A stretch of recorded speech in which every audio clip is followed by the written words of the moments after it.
नमस्कार दोस्तों, आज मैं फिर आपके सामने उपस्थित हो चुका हूँ। ह्यूमन रिसोर्स के अंतर्गत जो एचआर कैरियर का डिस्कशन हम लोग कर रहे थे, जो भी एचआर जॉब प्रोफाइल है एचआर वर्टिकल के अंतर्गत और क्या क्या एचआर अपॉर्चुनिटीज़ है, इसका मैं पार्ट 2 लेकर के आपके बीच फिर से आ चुका हूँ।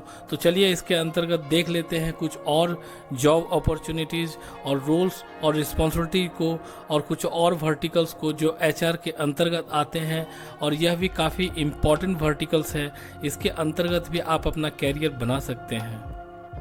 तो यहाँ पे मैंने लास्ट वीडियो में आपके साथ डिस्कस किया था टाइप्स ऑफ एचआर के अंतर्गत रिक्रूटमेंट और सिलेक्शन पार्ट को, और एचआर जर्नलिस्ट पार्ट को, और एचआर कंसल्टेंट जो रोल एंड रिस्पॉन्सिबिलिटी है उसके बारे में मैंने बताया था पूरा डिटेल से। अगर आपको वह वीडियो देखना है तो मैं यहाँ पे लिंक शेयर कर दूंगा, आप देख सकते हैं।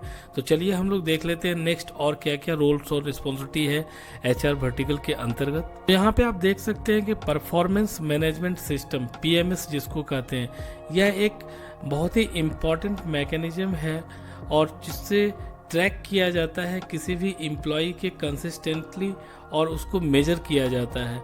यह किसी भी कंपनी के लिए इंश्योर करता है कि उस पार्टिकुलर ऑर्गेनाइजेशन के अंतर्गत जो भी वर्टिकल है उसके अंतर्गत जो भी एम्प्लॉय काम कर रहे हैं वह इफ़ेक्टिवली कैसे अपने वर्क को, असाइनमेंट को कंप्लीट करे और उसको किस प्रकार से एक अचीवमेंट मिल सके। तो ऐसी स्ट्रेटेजी इसके अंतर्गत बनाई जाती है। अगर हम एज ए लेमैन के रूप में बात करें तो पीएमएस के अंतर्गत इसका जो फीचर्स है जिसमें आइडेंटिफाई किया जाता है, इनकरेज किया जाता है, मेजर किया जाता है, इवेल्युएट किया जाता है, इम्प्रूव किया जाता है, रिवॉर्ड और रिकॉग्निशन की व्यवस्था की जाती है according to the performance of the work of the employ. तो यहाँ पे आप समझ सकते हैं यह काफ़ी इम्पॉर्टेंट एक वर्टिकल है एचआर का, और इसके अंतर्गत आप काफ़ी कुछ सीख सकते हैं इसके अंतर्गत। यहाँ पे आप देख सकते हैं नेक्स्ट जो रोल एंड रिस्पॉन्सिबिलिटी है वह है training and development. Training and development भी काफ़ी इम्पॉर्टेंट वर्टिकल है एचआर के अंतर्गत। इसके अंतर्गत जो भी ट्रेनिंग और डेवलपमेंट ऑफिसर है वह रिस्पॉन्सिबल होता है ऑर्गेनाइजेशनल स्टाफ की ट्रेनिंग रिक्वायरमेंट्स के लिए। वह प्रोग्राम बनाते हैं या शेड्यूल बनाते हैं और करियर डेवलपमेंट के रिक्वायरमेंट के अकॉर्डिंग वह ट्रेनिंग को एग्जीक्यूट करते हैं। यहाँ पे समझ सकते हैं कि ट्रेनिंग एंड डेवलपमेंट ऑफिसर जो है काफ़ी सारी ट्रेनिंग सेमिनार्स को कंडक्ट करते हैं, टीम बिल्डिंग करते हैं, सॉफ्ट स्किल की ट्रेनिंग देते हैं।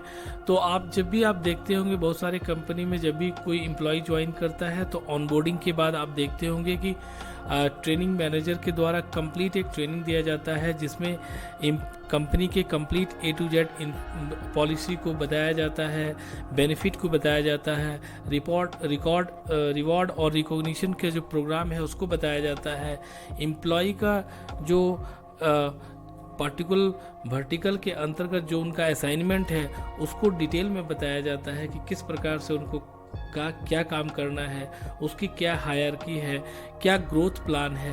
तो ये सारी चीज़ें ट्रेनिंग एंड डेवलपमेंट ऑफिसर का रोल एंड रिस्पॉन्सिबिलिटी है।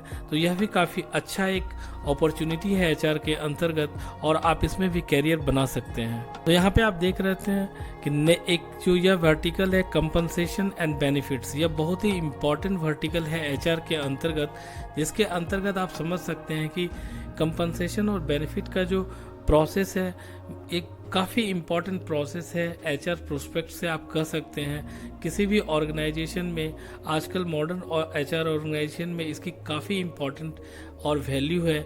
इसके अंतर्गत आप देख सकते हैं कि कंपनसेशन और बेनिफिट्स जो है किसी भी एम्प्लॉय के कंपनसेशन या सैलरी और उनके जो भी अदर मॉनेटरी या नॉन मॉनेटरी बेनिफिट्स है उसके बारे में एम्प्लॉयर के द्वारा जो बेनिफिट दिया जाता है या कंपनसेशन दिया जाता है एम्प्लॉय को, उसका डिटेल यह एक तरह के बजटिंग करते हैं, प्लान करते हैं। उसके according he job and description का प्रोफाइल बनाया जाता है, उसमें A to Z इनको बजटिंग का प्लानिंग करना पड़ता है। तो यह काफ़ी इम्पॉर्टेंट है और इसमें आप काफ़ी कुछ सीख सकते हैं।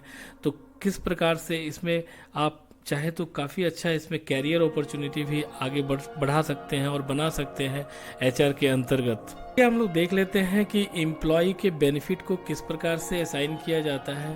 तो आप समझ सकते हैं कि मेजर कंपनी में एम्प्लॉय बेनिफिट के अकॉर्डिंग कोई भी प्रॉपर प्लान नहीं होता है, बट बहुत सारे कंपनी जो है इस बेनिफिट को इसलिए बनाते हैं ताकि वह एम्प्लॉय को रिटेन कर सके, और जो भी क्वालिटी वर्कर्स है उसको रिटेन करना किसी भी ऑर्गेनाइजेशन के लिए काफ़ी अच्छा होता है और काफ़ी फ्रूटफुल और काफ़ी बेनिफिशियल होता है। तो आप देख सकते हैं इस बेनिफिट के अंतर्गत हेल्थ स्कीम है, एक्सीडेंट है, डिसेबिलिटी एंड लाइफ इंश्योरेंस है, ट्यूशन और बिजनेस एक्सपेंस का रिम्बर्समेंट किया जाता है, रिटायरमेंट प्लान बना सकते हैं, पेड या अनपेड टाइम ऑफ या फ्रिंज बेनिफिट्स आदि का आप बेनिफिट प्रदान कर सकते हैं। एचआर डिपार्टमेंट इस पे काफ़ी रिसर्च और एनालिसिस करके इस बेनिफिट और प्रोग्राम को इम्प्लीमेंट करते हैं बेस्ड ऑफ जो भी एम्प्लॉयर्स के नीड और बजट है उसके अकॉर्डिंग।